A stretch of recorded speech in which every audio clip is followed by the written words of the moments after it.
The infinite nature of time and space confounds even the brightest of a species, cold humans.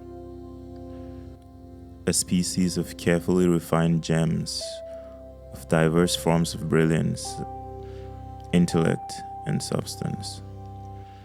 They excel beyond logic, defiant in the face of limitations, conquerors of all things, and an express tapestry of unique majesty lumped together on a blue planet they call Earth.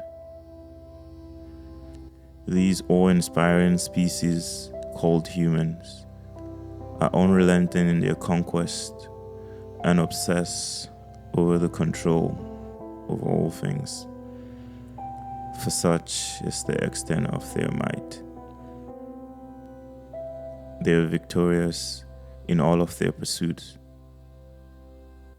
but the elusive nature of continuity and infinity drives these obsessively curious creatures into a transfix on measurements and the quantification of all things. They battle with the idea of infinity, for if there is no end, then there can be no victory, and victory they must have. Metrics are humanity's expression of their desire for control. Every piece of matter within their sight must be quantifiable by weight, height, size, volume, and any number of systems of measure they come up with. Objects such as fractals frustrate human logic, for their views that can be magnified infinitely without ever reaching an end. They cannot be measured and therefore cannot be predicted, and that which cannot be predicted cannot be controlled. And to concepts such as this, does humanity stare defeat in the eyes. For humanity, a race so accustomed to limitations, their reality is a constant reminder of the finite resources to share, finite landmass to inhabit, finite span of life. They are so entrapped by finality that beyond their desire for control, they must refuse infinity as a matter of ethics and common sense. This affinity for the finite transcends their present and looks into their predictions of the future.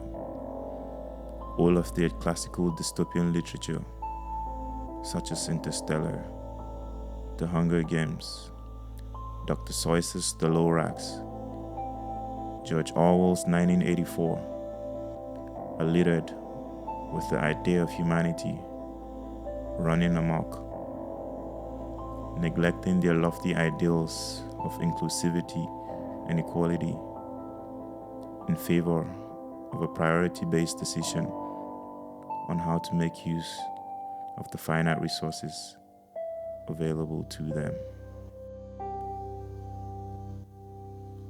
For all their grand creativity and monumental intellect, this spectacular species recognizes their inability to, in the face of dystopia, devise a way to transport every human alive to safety. They acknowledge their inability to both transport all of humanity and preserve all, for they are all too familiar with their finite resources. They therefore design a criteria for selection, usually around gender, race, social status, economic class, physical appearance, age, or profession. A common theme in their literature is that a doctor with the ability to save lives is a far more important choice than perhaps a street beggar who exists only to take healthier people are prioritized over the feeble, and children over adults. They rationalize and justify all these biases for the sake of the continuity of the human race in the face of dystopia or any sort of planetary apocalypse. To a number of humans, the elimination of half of their species for the continued existence of the rest is a valid option. They are enlightened to the fact that humanity has no way of bringing all of humanity to solace, to rest, to peace.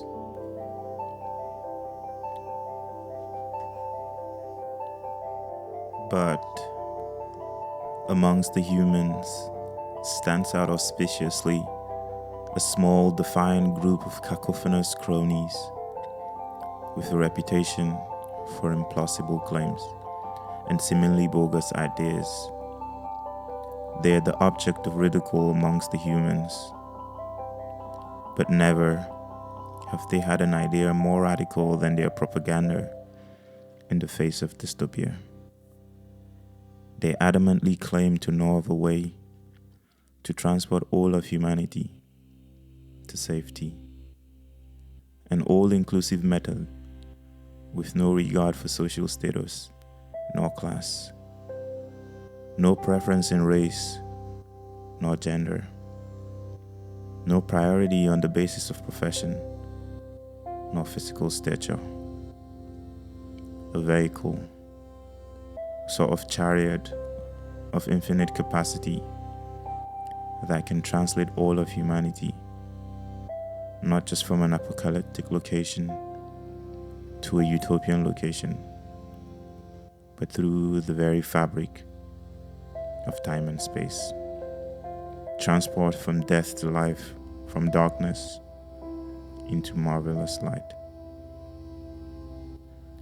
As if not comical enough, these deluded maniacs describe this vehicle of infinite capacity as a singular structure, not a suite of vehicles or array of spacecrafts or time machines, but an isolated means with no replicas nor alternatives.